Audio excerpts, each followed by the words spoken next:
तो आपको हर बार एक नई सक्सेस से लाने की कोशिश करता हूँ। कहीं ना कहीं उस व्यक्ति के अंदर अपना कुछ ऐसा टैलेंट होता है या अपनी बात होती है कि लोग उसको जो है कहीं ना कहीं देखने और सुनने के लिए आते रहते हैं। ऐसी एक शख्सियत मेरे साथ हैं आज जो है, नाम मैं बोलूँगा तो आप भी चौंक जाएंगे। नाम है रमेश बंगी। सर सबसे पहले आपका हमारे चैनल पर हार्दिक। सर सबसे पहला सवाल मैं जो आपके ऊपर काउंटर कर रहा हूँ वो यही है कि रमेश बंगी, ये मतलब बंगी टाइटल जो आपने रखा, क्या आपको नहीं लगता ये जाति सूचक शब्द है या जातियों को कहीं ना कहीं उजागर करने वाला?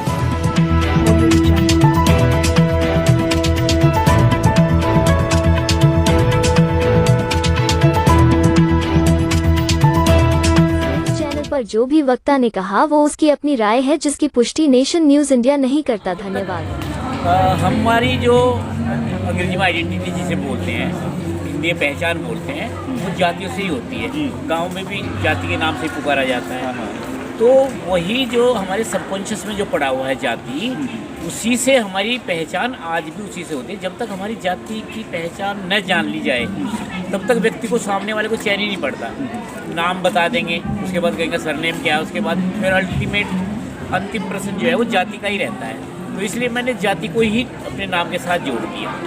यहाँ मैं एक बात स्पष्ट करना चाहता हूँ कि मैंने वाल्मीकि क्यों नहीं लगाया। असल में क्या है कि मैं ये चाहता हूँ कि इस शब्द में जो हमारे पुरखों के द्वारा जो दर्द, यातना, पीड़ा जो झेली गई थी वो उसमें झलकती है।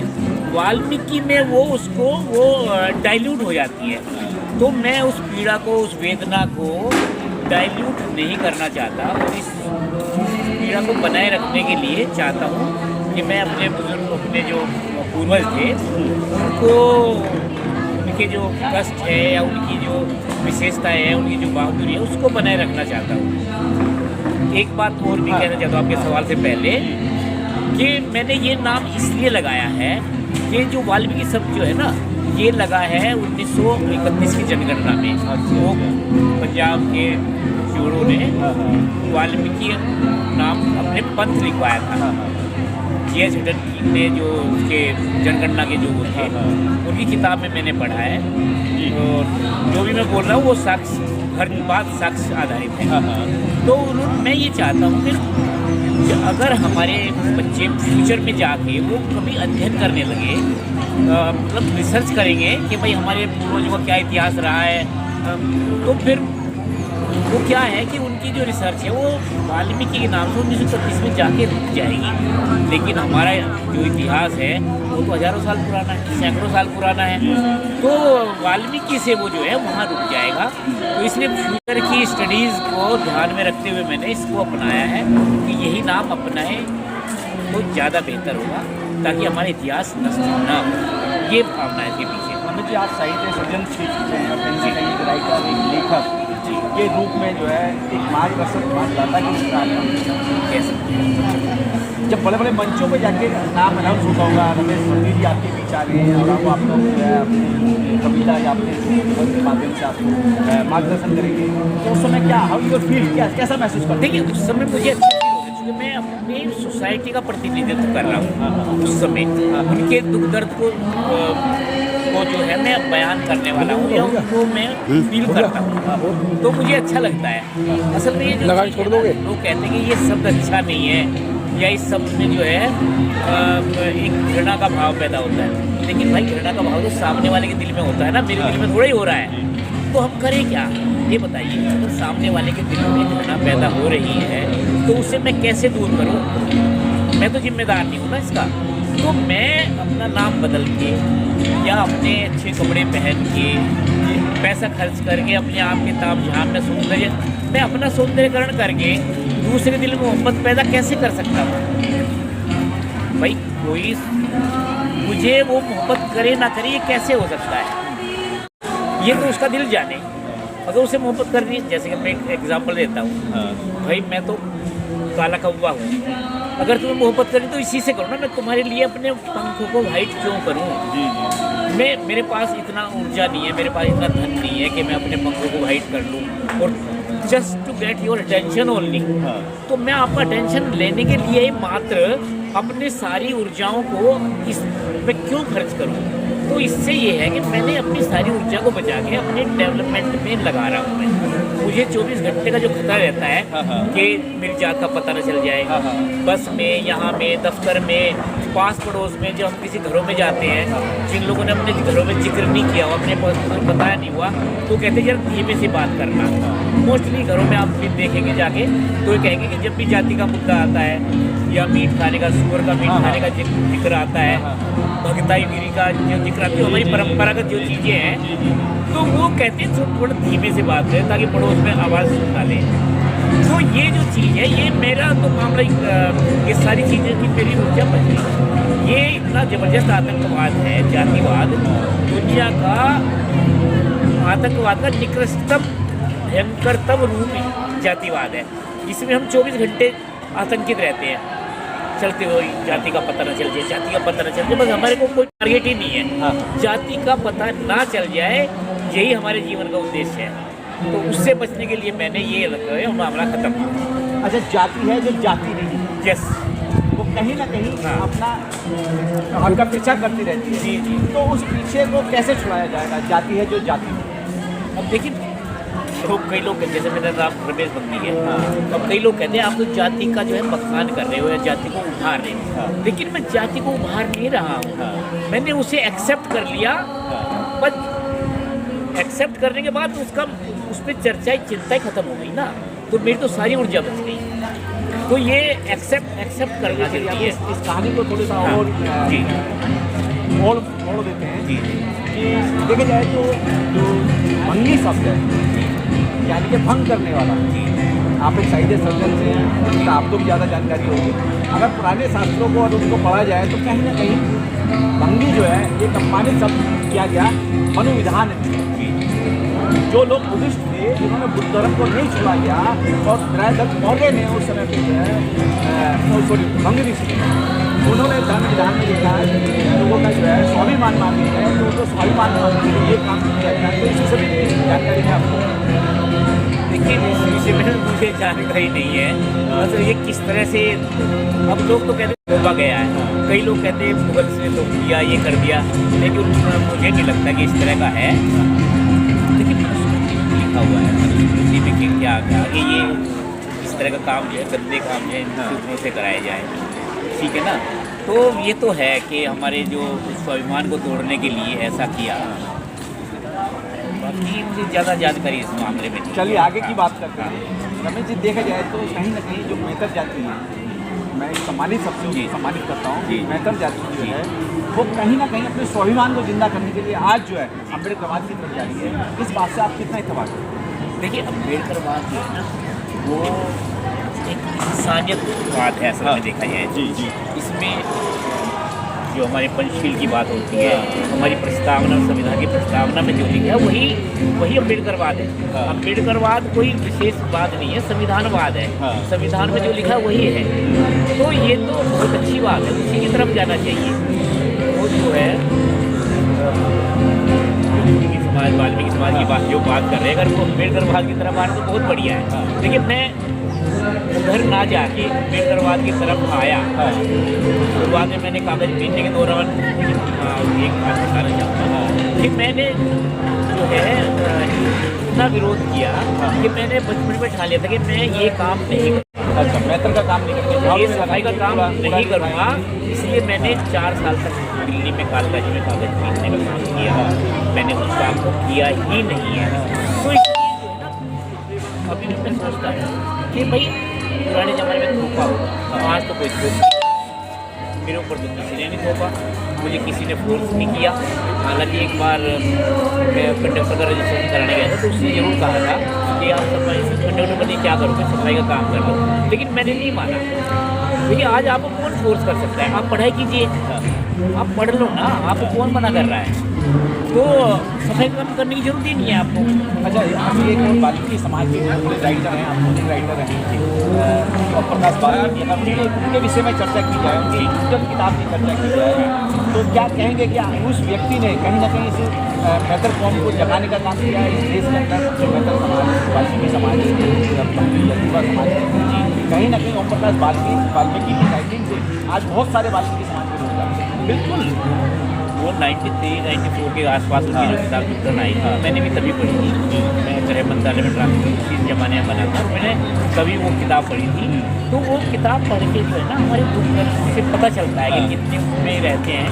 तो निश्चित रूप से देख साहित्य जो है ना वो समाज को बताता है कि भाई समाज साहित्य समाज का दर्पण है, तो वो बताता है साहित्य से। और साहित्य जो है व्यक्ति में संवेदनाएं भी पैदा करता है। तो निश्चित रूप से उठन के बाद जो है लोगों में संवेदनाएं जागृत हुई हैं और उस जमाने को और आज के ज़माने में फीलिंग्स में चेंज तो आया है। अच्छा, जातिवाद जो दर्द की अगर बात की जाए, कहीं ना कहीं आदमी उससे अपमानित होता है, चाहे SC ST OBC माइनॉरिटी के लोग कहीं ना कहीं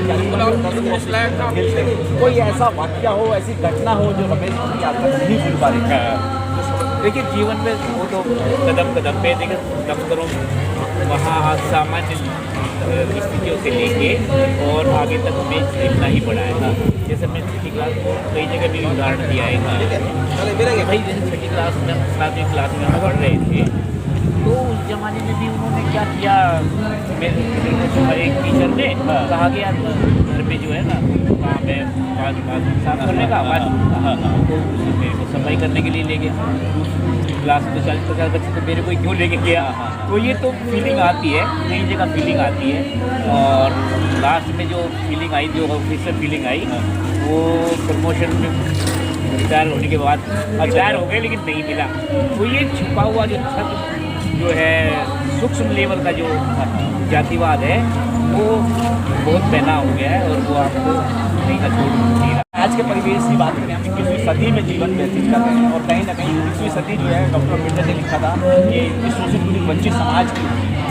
क्या आज की तारीख में झाड़ू छोड़ो कलम उठाओ मुहिम चलाते हैं, क्या लोगों से आह्वान नहीं करेंगे कि झाड़ू छोड़ो कलम? जरा एक बार अंदर पे जाऊँ।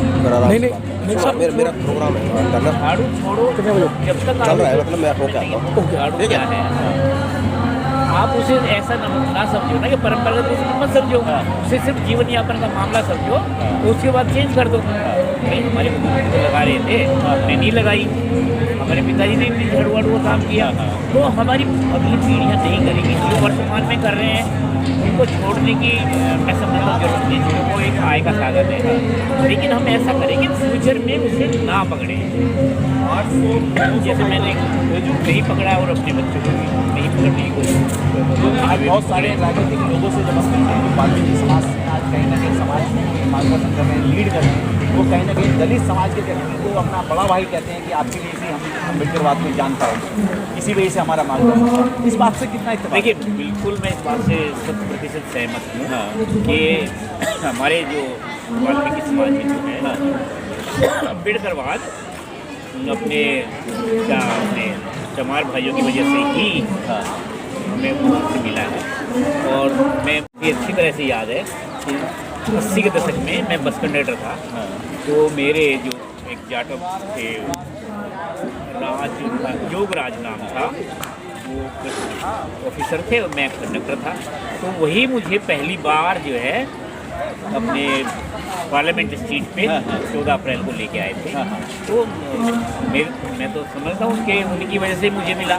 हालांकि मैं छठी क्लास में अम्बेडकर छठी क्लास में पढ़ लिया था, तो मुझे उनसे मिली थी पढ़ने की प्रेरणा। पढ़ने की प्रेरणा की वजह से जो है मैं इतना पढ़ पाया उन्हीं की वजह से। तो वो मेरे इतने मतलब अभी भी मेरी क्वालिफिकेशन 5 मेरी MA है, 2 पोस्ट MA है और लगातार मैं पढ़ता रहता हूँ। तो ये उन्हीं की प्रेरणा से है और नौकरी मेरा बाय प्रोडक्ट है जी। तो बाबा साहब की वजह से मेरी प्रेरणा स्रोत हुई है और वो जो है इतना निरंतर मुझे प्रेरित करते हैं कि भाई मैं पढ़ने में मेरा आज भी जो है रुचि है। मेरी अच्छी लाइब्रेरी है मेरे घर में और थैंक्स टू बाबा साहब। रमेश जी, एक छोटी सी बात और हम आपको याद दिलाना चाहेंगे। इस देश के अंदर जो है जो शासन सत्ता यानी कि बहुजन समाज को जो है शासन सत्ता तक लाने वाले मनोहर काशीराम साहब, उनको भी एक वाल्मीकि समाज के व्यक्ति बिना माना जी है कहीं ना कहीं एक अम्बेडकरवाद का बीज रोपित किया। तो क्या आपको नहीं लगता है कि इस मेहतर समाज वाल्मीकि समाज या सफाई कर्मचारी या इनको जो है अम्बेडकरवाद की तरफ जाके जो है कहीं ना कहीं अपने आप को एक स्टेब्लिश प्लेटफॉर्म पर खड़ा करेंगे? जाना तो उधर ही चाहिए, लेकिन ये जो वाल्मीकि वाला जो है ना पूजा पाठ वाला जो है ये इनके जीवन का ना आवश्यक क्या कहते हैं, कल्चर का अंग है असल में। वाल्मीकि नहीं, जो पूजा पाठ वाला जो मामला है ना, तो और इनकी परंपरागत जो पूजा पाठ है, ठीक है, एक तो वो उनका संस्कृति का अंग है। दूसरा जो है वाल्मीकि में भी पूजा पाठ का मामला जुड़ गया, तो वो उसे पीछे धकेलता जा रहा है। इन्हें आपको इधर आना चाहिए पढ़ाई लिखाई की तरफ, अम्बेडकरवाद की तरफ। अच्छा, दूसरे कई लोग एक बात और भी है कि कई लोग ऐसा करते हैं कि अब जय भीम जय वाल्मीकि ऐसे करते हैं। जी जी। लेकिन मेरा ये कहना है कि भाई ये जो है एक दो ऊंचे नीचे पहियों वाली साइकिल है। हाँ। एक पहिया छोटा है, एक बड़ा है, तो उसमें बैलेंस बन नहीं सकता। दोनों चीज़ें एक साथ नहीं चल सकती। एक म्यान में दो तलवारें रह ही नहीं सकती। वाल्मीकि को साइड लाइन किए बिना आप इधर दूसरी लाइन में आ नहीं सकते। तो अम्बेडकरवाद में आएंगे तो वाल्मीकि नेचुरली छूट जाएगा, वो ऐसी प्रयास करने की जरूरत नहीं पड़ेगी। तो ऑटोमेटिक ही पढ़ाई का मार्ग है, विद्वता का मार्ग है और इंसानियत का मार्ग है, तो आप उससे अपने आप ही छूट जाएगा। बस पढ़ाई की तरफ चले आओ। अगर इनडायरेक्टली हम बोले तो मत कहो उन्हें कि भाई वाल्मीकि को छोड़ो, ठीक है। छूटता तो ऑटोमेटिक चीज़ है, हम किसी चीज़ को जानबूझ के नहीं छोड़ते, वो छूटती चली जाती है। चलिए आखिर में चलते चलते देखा जाए तो हमारे चैनल के माध्यम से आपको जहाँ तक हमारी आवाज़ जा रही है, वहाँ तक लोग आपको सुन रहे हैं। इस देश के और दुनिया के करोड़ों लोगों को अगर मैसेज की बात की जाए कि जो एक शोषित वंचित समाज है, वो कहीं ना कहीं अपनी उन्नति, अपनी प्रगति के लिए निरंतर प्रयास कर रहा है, अपने आप को कहीं ना कहीं ढालने की कोशिश कर रहा है, ऐसे लोगों के लिए क्या संदेश देना चाहिए? एक ही मेरा तो एक ही संदेश है कि जितना ज़्यादा से ज़्यादा हो सके, ज़्यादा से ज़्यादा नहीं, मूल रूप से पढ़ाई ही, शिक्षा ही एक ऐसा साधन है जिससे आपके दिमाग में चिंतन करने की जो चिंतन करने की शक्ति जागृत होती है। तो जब तक शिक्षा से नहीं जुड़ेंगे तब तक बात नहीं बनने वाली। सिर्फ शिक्षा ही एक ऐसा साधन है जो हमारी चिंतन प्रक्रिया जागृत होती है ना, बिना सोचे बिना शिक्षा के नहीं होती। तो शिक्षा के माध्यम से ही हो सकता है। और अपना आदर्श जो है बाबा साहब को माने। चलिए मैं तो बाबा साहब की वजह से ही भाई यहाँ पहुँच गया। बहुत बहुत धन्यवाद आपका, और आपने अपना कीमती समय रमेश वाल्मीकि जी हमने दिया, इसके लिए एक बार फिर आपका पुनः अनुमोदन। धन्यवाद। Press the bell icon on the YouTube app and never miss another update.